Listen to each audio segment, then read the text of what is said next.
Hi friends, ನೀವು ನೋಡ್ತಾ ಇದ್ದೀರಾ ಸ್ಪೀಡ್ ಸರ್ಕಾರಿ ಮಾಹಿತಿ ಯೂಟ್ಯೂಬ್ ಚಾನಲ್. ಸ್ನೇಹಿತರೆ, ಗೃಹಲಕ್ಷ್ಮಿ ಯೋಜನೆಯ 19ನೇ ಕಂತಿನ ಹಣ ಪಡಿತಾ ಇರುವಂಥವ್ರಿಗೆ ಇಲ್ಲಿ ಭರ್ಜರಿ ಗುಡ್ ನ್ಯೂಸ್ ಬಂದಿದೆ ಸ್ನೇಹಿತರೆ. ಹೌದು, ಗೃಹಲಕ್ಷ್ಮಿಯ 19ನೇ ಕಂತಿನ ಹಣ ಯಾವಾಗ ಬರುತ್ತೆ ನಮಗೆ ಅಂತ ತುಂಬ ಜನರು ವೆಯ್ಟ್ ಮಾಡ್ತಾಯಿದ್ರು.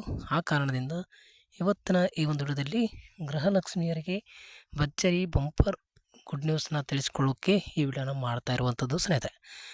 ಆಗಲೇ ನಾನು ಪ್ರತಿದಿನವೂ ಕೂಡ ಒಂದೊಂದು ಹೊಸ ಅಪ್ಡೇಟ್ ಕೊಡ್ತಾ ಇರ್ತೀನಿ. ಹಾಗೆ ಇವತ್ತು ಕೂಡ ಒಂದು ಹೊಸ ಅಪ್ಡೇಟ್ ಬಂದಿದೆ.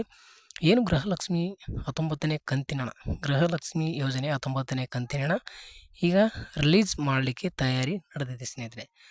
ಆದರೆ ಗೃಹಲಕ್ಷ್ಮಿಯರಿಗೆ ಯಾವತ್ತು ಗೃಹಲಕ್ಷ್ಮಿ ಯೋಜನೆ ಫಲಾನುಭವಿಗಳಿಗೆ ಅಮೌಂಟ್ ಬಿಡುಗಡೆ ಆಗುತ್ತೆ 19ನೇ ಕಂತಿನ ಹಣ. ಈಗ 18ನೇ ಕಂತಿನ ಹಣ ಕೂಡ ಆಲ್ಮೋಸ್ಟ್ ಎಲ್ರಿಗೂ ರಿಲೀಸ್ ಆಗಿದೆ. ಈಗ ಏನು ನೆಕ್ಸ್ಟ್ 19ನೇ ಕಂತಿನ ಹಣ ಮಾತ್ರ ಬರುವಂಥದ್ದೊಂದು ಬಾಕಿ ಇರುವಂಥದ್ದು. 19ನೇ ಕಂತಿನ ಹಣ ಏನು ಲೇಟೇ ಇಲ್ಲ, ನಿಮಗೆ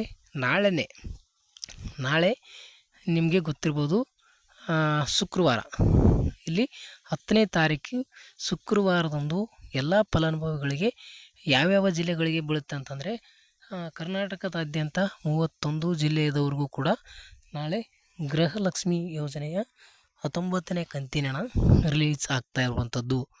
ಯಾರಿಗ್ಯಾರಿಗೆ ಜಮೆ ಆಗುತ್ತೆ 19ನೇ ಕಂತಿನ ಹಣ ಅಂತ ನೋಡೋದಾದರೆ, ಯಾರಿಗೆಲ್ಲ ಒಂದು 18ನೇ ಕಂತಿನ ಹಣ ಕರೆಕ್ಟಾಗಿ ಜಮಾ ಆಗಿದೆಯೋ ಅಂಥ ಫಲಾನುಭವಿಗಳಿಗೆ ಎಲ್ರಿಗೂ ಕೂಡ ಮಿಸ್ ಆಗದೆ 19ನೇ ಕಂತಿನ ಹಣ ನಾಳೆ ಜಮೆ ಆಗ್ತಾ ಇರುವಂಥದ್ದು. ನಿಮಗೂ ಕೂಡ ಗೊತ್ತಿದೆ, 19ನೇ ಕಂತಿನ ಹಣ ನಾಳೆ 10ನೇ ತಾರೀಕಿನಂದು ಎಲ್ಲ ಫಲಾನುಭವಿಗಳಿಗೆ ನಾಳೆ ಜಮಾ ಮಾಡ್ತಾರೆ ಸ್ನೇಹಿತರೆ. ಯಾರಿಗೆ ಒಂದು ಇನ್ನೂ ಕೂಡ 18ನೇ ಕಂತಿನ ಹಣ ಬಂದಿಲ್ಲ ಅಂತಂದರೆ ದಯವಿಟ್ಟು ನಿಮಗೆ 18ನೇ ಕಂತು ಕೂಡ 17 ಮತ್ತು 16 ಈ ರೀತಿಯಾಗಿ ಯಾವುದಾದ್ರು ಕಂತು ಪೆಂಡಿಂಗ್ ಇತ್ತಂದ್ರೆ ನಿಮ್ಗೆ KYC ಮಾಡ್ಕೊಳ್ಳೋದು ಕಡ್ಡಾಯವಾಗಿರ್ತದೆ. KYC ಮಾಡ್ಕೊಂಡಿಲ್ಲ ಅಂತಂದರೆ 19ನೇ ಕಂತು ಕೂಡ ನಿಮಗೆ ಬರೋದಿಲ್ಲ ಸ್ನೇಹಿತರೆ. ಹಾಗಾಗಿ ಮಾಹಿತಿನ ತಿಳಿಸ್ಕೊಟ್ಟಿದ್ದಕ್ಕಾಗಿ ನಿಮಗೆ ಖುಷಿ ಆದ